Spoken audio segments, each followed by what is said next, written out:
বাঁশখালীতে যদি কোনো অলি আল্লাহর মাজারে কেউ হাত দিতে যায়, সে হাত ফেলা হবে, সে হাত ফেলা হবে, সে হাত কেটে ফেলা হবে। সুতরাং সুতরাং রাখেন ভাই, রাখেন। সুতরাং সাধু সাবধান, যে অলি আল্লাহদের সালাম না দিয়ে নামাজ হয় না, সে অলি আল্লাহদের মাজার যখন আক্রমণ হয়, আমি রাজনৈতিক কর্মী লিয়াকত আলী বসে থাকতে পারি না। রাজনৈতিক স্বার্থের জন্য আমি বসে থাকতে পারি না। সনতি বাজার আহমদিয়া গাউসিয়া সুন্নি সংস্থার উদ্যোগে এবং ইমামে আহলে সুন্নাত আল্লামা গাজী আজিজুল হক শের বাংলা রহমতুল্লাহ আলাইহি স্মৃতি সংসদের উদ্যোগে আজকের এই ফজিলতের মাস, বরকতের মাস, পবিত্র রজব মাস, এই রজব মাসের প্রথম রাত 365 দিনের সবচেয়ে বড় রাত। কারণ এই রজব মাসের প্রথম রাতে আম্মাজান মা আমেনা গর্বে আল্লাহর হাবিবে পাক সাল্লাল্লাহু আলাইহি সাল্লাম, আমাদের কলিজা, আমাদের ঈমান সরকার পাক সাল্লাল্লাহু আলাইহি সাল্লাম আম্মাজানের গর্বে গিয়েছিলেন। যে সরকার পাক না হলে খোদার খোদাই জগৎ হতো না। রজবের প্রথম রাতটা হচ্ছে সবচেয়ে বড় রাত। দ্বিতীয় হচ্ছে 6 রজব। এই ভারতীয় উপমহাদেশের মুসলিম রেনেসার প্রবর্তক, গরিব নওয়াজ, বান্দা নওয়াজ, হিন্দুল ওয়ালি, আতায়ে রসুল হযরত খাজা মাইনুদ্দিন চিশতি সঞ্জেরি আজমেরি রহমতুল্লাহ আলাইহির ওফাত দিবস। 1 থেকে 6 তারিখ যে কোনো একদিন। 13 তারিখ হচ্ছে মাওলা আলী করমুল্লাহ রাদিয়াল্লাহু তাআলা আনহুর এই ধরাধামে মহা আবির্ভাব দিবস। আর 27 তারিখ রাত হচ্ছে আল্লাহর প্রেমে, আল্লাহর মেহমান হিসেবে, আল্লাহর আহ্বানে আমাদের নবী, পেয়ারা নবী হযরত মুহাম্মদ রাসূলুল্লাহ সাল্লাল্লাহু আলাইহি সাল্লাম মেরাজ শরীফ গমন করেছিলেন নিজের জুতা মোবারক সহ। আল্লাহ বলেছেন এই রজব মাস আল্লাহর মাস। এই রজব মাসে আপনাদের এই বিশাল সুন্নি সম্মেলন, এই মিলাদুন নবী, এখানে আমার মতো একজন নগণ্য মানুষ ওয়াজ শোনার জন্য আসতে পেরে আমি নিজেকে ধন্য মনে করছি। উপস্থিত সম্মানিত সভাপতি, আমাদের মুরব্বী আল্লামা শাহ আলম নইমি আশরাফি রজবি বারকুতি মুনহিমি মদ্দাজিল্লাহুল আলী, আজকের সভাপতি মহোদয় এবং মধ্যমণি প্রধান আকর্ষণ,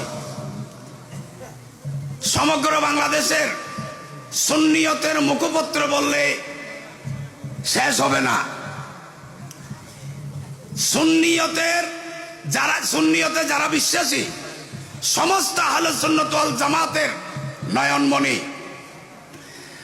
আন্তর্জাতিক খ্যাতি সম্পন্ন বক্তা আল্লামা গিয়াসউদ্দিন আত-তাহিরি মদ্দাজিল্লাহুল আলী, কিছুক্ষণ আগে আরেক সুন্নিয়তের উজ্জ্বল নক্ষত্র আল্লামা গোলাম কিবরিয়া মদ্দাজিল্লাহুল আলী ইমানি রুহানি বয়ান করে গিয়ে উপস্থিত সম্মানিত উলামায়ে কেরাম, সম্মানিত রাজনৈতিক নেতৃবৃন্দ, জনপ্রতিনিধিবৃন্দ, দূর দূরান্ত থেকে আগত আহলে সুন্নাত ওয়াল জামাতের আকীদা ধারণকারী ইমানি ভাইয়েরা, আসসালামু আলাইকুম ওয়া রাহমাতুল্লাহি ওয়া বারাকাতুহু। আমি এসেছিলাম আজকে ইমানি বক্তব্য শোনার জন্য, ইমানি নুরানি রুহানি বয়ান শোনার জন্য। আমাকে এখানে বলার সুযোগ করে দিয়েছেন, আমি বলার জন্য প্রস্তুত ছিলাম না। এরপরও মাহফিল কমিটিকে আমি আন্তরিক ধন্যবাদ জানাই। এমন অবস্থায় আমাকে বলতে হচ্ছে, মানুষ যখন অধৈর্য হয়ে গেছে শুনতে শুনতে, তাছাড়া আমাদের মধ্যমণি তাহেরি হুজুরের বয়ানের জন্য অধীর আগ্রহে আপনারা বসে আছেন।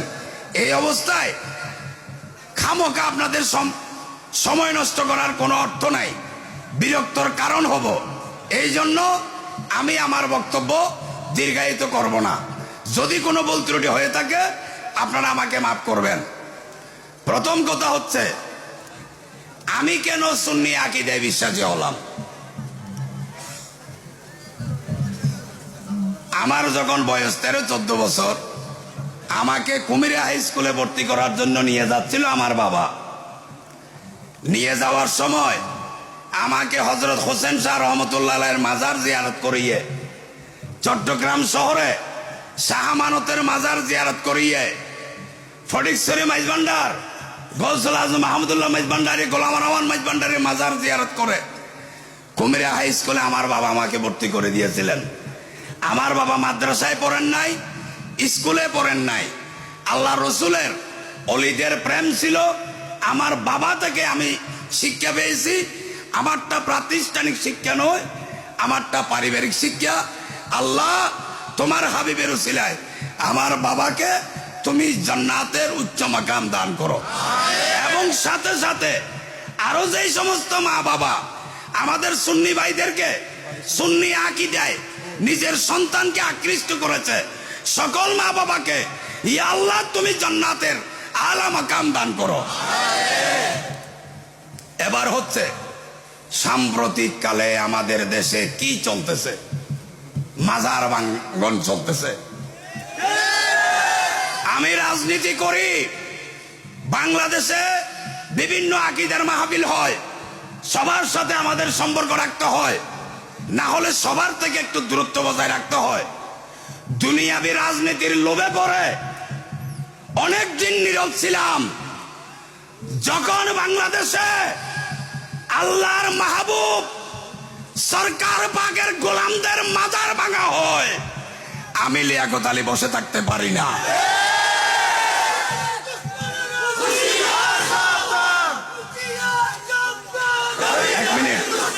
এক মিনিট ভাই প্লিজ প্লিজ, আপনারাই বলুন, এ ভারতবর্ষে আউলিয়ায়ে কেরামগণের বদান্যতায় আমাদের পূর্বপুরুষ মুসলিম হয়েছে। শাহজালালের আজানে 6 তলা বিল্ডিং তছতছ হয়ে গেছে গৌর গোবিন্দের। একটা জায়নামাজে করে 360 জন মানুষ পার করে দিয়েছে। এগুলো দেখে প্রথমে ভয়ে মুসলমান হয়েছে।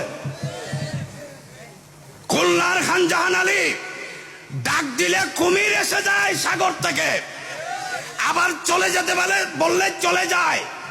এগুলো দেখে ভয়ে আর কিছু হয়েছে। চট্টগ্রামে বদর আউলিয়া, মোহসেন আউলিয়া পাথরে করে যখন ভেসে আসলো, এগুলো দেখে আর কিছু হয়েছে। এরপরে আলিফ বা তা সা শিখতেছে, মাদ্রাসা হচ্ছে, কোরআন শিখতেছে, হাদিস শিখতেছে, বিভিন্ন কিতাব শিখতেছে। সে আউলিয়ায়ে কেরামগণের বদান্যতায় আমাদের পূর্বপুরুষ মুসলমান হয়ে আমাদেরকে মাদ্রাসায় ভর্তি করাইছে।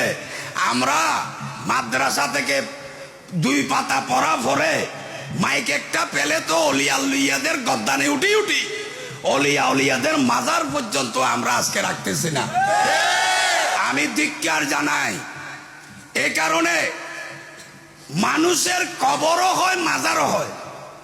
কবর হয় সাধারণ মুসলমানের, আমাদের মতো আপনাদের মতো মুসলমানের, আর মাজার হয় মুমিন মুত্তাকি সালেহিনের, যাদের কথা নামাজ থেকে বাদ দেওয়া যায় নাই।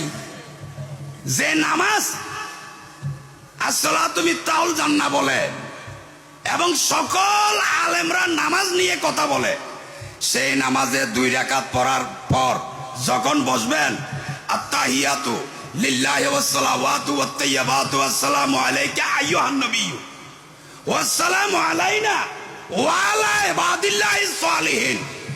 সালিহিন মানে কি? নেককার বান্দা। নেককার বান্দা কারা? ওলি আল্লাহরা।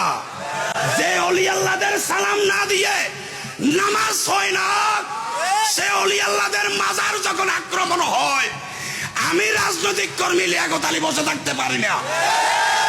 রাজনৈতিক স্বার্থের জন্য আমি বসে থাকতে পারি না। প্রিয় ভাইরা, অলিদের মাজার কেন ভাঙতেছেন?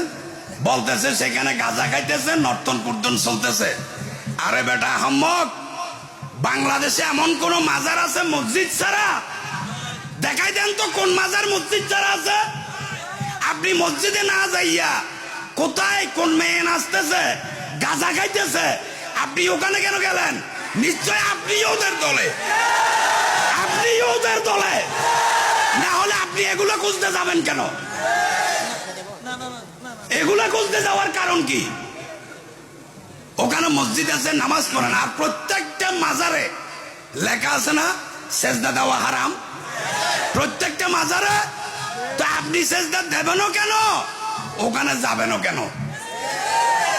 আর মাইজবান্ডারি নিয়ে অনেকে বিশুদ্ধার করে, এটা আমার বলতে হচ্ছে। আমি আবার ওলামায়ে কেরামদের জন্য বলছি না। আলেমরা আমার যে কোটি কোটি গুণ বেশি বুঝেন। আমার মতো যারা কোট প্যান্ট পরে, লুঙ্গি পরে, মাঝে মাঝে টুপি মাথায় দিই, আমাদেরকে বলতেছি আশা করি এরকম ঘটনা বাঁশখালীতে হবে না। বাঁশখালীতে যদি কোনো অলি আল্লাহর মাজারে কেউ হাত দিতে যায়, সে হাত কেটে ফেলা হবে, সে হাত কেটে ফেলা হবে, সে হাত কেটে ফেলা হবে। সুতরাং রাখেন ভাই, রাখেন। সুতরাং সাধু সাবধান।